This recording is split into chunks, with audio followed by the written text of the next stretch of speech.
So what is up, YouTube? Welcome back to the channel once again. You know I appreciate having you here. Stick around for today's video because I'm giving you some tips of how to start a YouTube channel.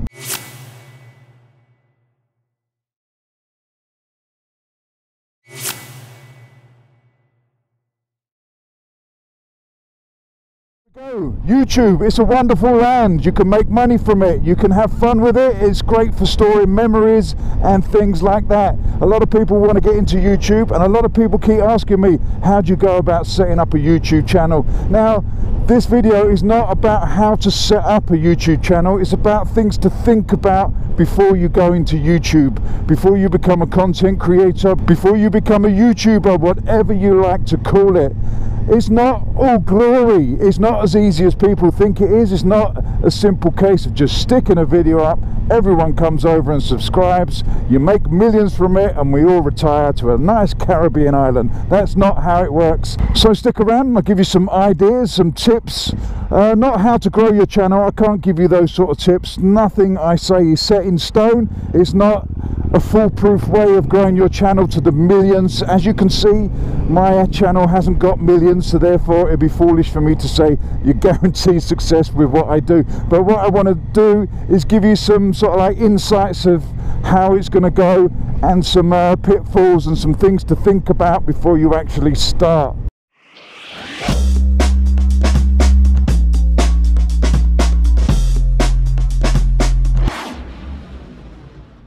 So number one would be, how do you want to portray your channel? Do you want to do it as a business, or do you want to do it purely as a social interaction kind of a hobby? Because I will tell you this, if you set out thinking, do you know what, I'm going to do this as a business and I'm going to make millions from it, it's unlikely, very, very unlikely, and more unlikely if you're going to do it in motor vlogging. I think statistics are 1% of YouTubers have over 1,000 subscribers. So that's only 1% of the whole of YouTube has over 1,000 subscribers. And of that, it's probably even less in the motor vlogging world. I mean, the biggest motor vloggers have just over 1 million subscribers. And when you compare that to gaming, beauty, and vlogging and stuff like that, where they run into the millions of subscribers, I mean tens of millions, then you'll see it's a very niche market. So don't come into YouTube thinking I'm going to grab myself a motorcycle, stick a camera on my face, go off and make millions. Chances are it won't work like that. If it does, brilliant, I've got your back, I'll pat you on the back, go for it. So that brings me on to what sort of content you want for your channel. What do you want to do with it? I'm sticking primarily to motor vlogging for this one, but there are so many other genres of YouTube videos out there. You can apply it to all of them, and some of these tips will cross over into that genre as well. But motor vlogging, what sort of motor vlogging do you want to do? What sort of motorcycle channel do you want to do? Do you want to do travel? Do you want to do short clips, like random stuff? Do you want to do road rage, angry stuff? Do you want to just document your life? I mean, there's so many things you can do, but I would find if you stick to one simple concept, your channel will grow a little bit quicker once people discover it. That's granted, making sure the content is of good quality. People tend to like the same thing, the same videos over and over, not exactly the same content, but the same style. They get used to it. My videos are all over the place, and I know why my channel hasn't grown to where I thought it was going to grow when I started. I could have grown it a lot quicker than it's been growing at the moment, but that's a story for a different video altogether. I know exactly why my channel's grown slower than it could. So yeah, my videos are a bit all over the place. I include a bit of everything because my channel is basically to document me as I go along. It's a place to store my memories and my fun, because I do this as a hobby. I don't do this to make money. So what I'm trying to say basically is, if you are trying to grow the channel and get your core audience, you've got to have like a theme running through the channel. Another tip is the amount of content you put up. Try to put at least one video up a week, because the more content you put up, although in the beginning you probably won't get a lot of views and a lot of subscribers, the more content you put up, the more chance you've got of people noticing you and the videos getting out there and recommended. He's a little bit wobbly, isn't he? So yeah, that's a tip. Try and get at least one video a week. I try to get 2 up. At the moment I'm struggling to get 1 because of the weather, and I'm back in training Yes, that's right, summer's coming. Although it's months away, you've got to start early. That's why I'm heading to the gym now. Right, I'm going to head off, punish my body until I puke into a bucket, and then I shall pick up this video when I leave the gym. If I can still speak, that is. I might be dead. Oh, so that was a good workout. This is when I regret bringing the Africa Twin, because I got the shakes, my arms are a bit dead, and now I've got to try and muscle this thing around in traffic. If I'd have thought about it, I would have bought the CV500, but I didn't think about it. Are you ready? I love that sound. Right, so let's crack on with the rest of the video. I'm not actually sure where I've got up to, so I suppose this is a bonus tip. If you're going out and about on your bike and doing normal stuff and trying to make a video, stick a little list on your tank, a few bullet points, so you know what you're going to talk about, because I'm sure there's some things I'm about to leave out now. Not intentionally, just through my absent-mindedness. So now you've done all that, you've got to start thinking about a name. What's the name for your channel? Are you going to relate the name to the channel or to you personally? You've got to think about this, because there's a lot of people out there that would just name it after the bike they have at the time.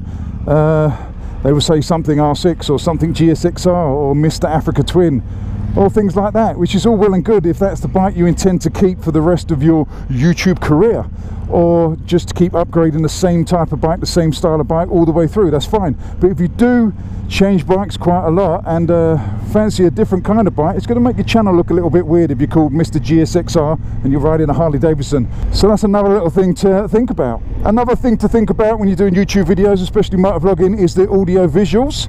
That's very, very important. Now, you can get away with slightly worse quality visuals than audio rather than the other way around. People will watch a video that's slightly less quality on the viewing, but it has to have good quality audio. The other way around, it doesn't seem to work. People don't tend to watch a really crisp quality visual if it's got really bad quality audio. For some reason, I don't know why, it just doesn't seem to wash that way. So make sure you got those two in place. I would suggest minimum 720 and go for HD. If it's not HD, it's not really worth watching. You can throw a few clips in from a phone here and there, but don't make your channel based on really bad quality content. And I don't mean the quality as in the scripting and what you're putting into it, but I mean visually and the audio quality. So that's something to think about. A lot of people don't think about that. They just think, right, get my phone, get my camera, record something, whack it on YouTube. Doesn't work like that, unless it's a really funny thing like a panda punching a snake in the face, and you can record it on whatever you want and it'll go viral. So you've got to think of how you're going to put it on YouTube. You've got to think of a title for the video. That's quite important, the title. Don't put something out there really offensive so it gets banned instantly. And then two, you've got to have a thumbnail. Now, don't do a clickbait thumbnail. For those of you that do not know what clickbait is, go and check out a video I've done. It's called the clickbait debate, something like that. It's on my list of videos. Go into my channel, go and look at it, you'll find it. I'm not even going to bother putting a link on the screen now or in the description below, because I want you guys to go and search. You need to learn to navigate your way around YouTube. So there you go, you got your thumbnail up, you got your video up, you're in anticipation. It goes live, and what happens? I'll tell you what happens. Absolutely nothing. Nothing happens. You get 0 views, you get 0 feedback in the first day, and you sit there and you think, what's it all about? And this is one of the pitfalls. People seem to think they're just going to put a video up on YouTube and it's going to be an instant success. Granted, it can happen. You may have luck. You may have a video that's so great it goes viral on the first attempt, but it's unlikely. But don't be disheartened, because we've all been there, we've all done it. We all started off on 0. Every single YouTuber out there started with 0 subscribers and 0 views. Don't be disheartened. So now you've been there, your video's been up for a few months, you've been plugging away, putting out videos, you're still not getting the views you want, you're still not getting the subscriptions you want. This is perfectly normal. Don't be disheartened. Don't think, oh my God, I haven't been invited to a BAFTA ceremony, I haven't won an Oscar yet. It very rarely works like that. There's a lot of luck involved in YouTubing. There's a lot of blood, sweat and tears. Well, not so much blood, but there's a lot of sweat and tears. There's a lot of editing involved. You've got to be prepared to take the rough with the smooth, and this is one of my biggest tips for YouTube, taking the rough with the smooth. And by that I mean, sometimes you're going to get videos that do not do anywhere near what you hope they're going to do, yet you spend hours and hours and hours editing for those 5 minutes and then you get nothing. Or even worse still, you get completely trolled for that video. You're not always going to get love on YouTube, let me tell you that. I'm preparing you now. There's a lot of hate out there on YouTube. You will get slaughtered in some of the videos you're going to make. You have to take it on the chin. It's a social media. You're putting yourself out there. You're putting yourself out there for public opinion. So if you cannot take criticism, do not get onto YouTube. It's a brutal environment. They will hammer you. They will get down to the nitty-gritty. They will get under your skin and do anything possible to hurt your feelings. But there is a plus side to that, because all the people that put you down, they leave a comment, they leave a disgusting comment, they put you down, they try and make you feel bad, they give loads of thumbs down. It all adds to your channel. It helps it grow. Believe it or not, the trollers are brilliant. They help your channel grow. If you can have 1 billion thumbs down on your channel and 400,000 comments calling you an absolute plonker, then you've lucked out, my friend. I mean, it means your video's a little bit shit, to be honest, but your channel's being noticed, maybe for the wrong reasons, but it's being noticed. So don't let the trollers get you down. You've got to have thick skin. And when they do troll, you've got choices to make. You can even block them or delete their comments. I tend to delete and block the comments that are disgusting, that will be offensive to people. Not offensive to me, but could be offensive to other people.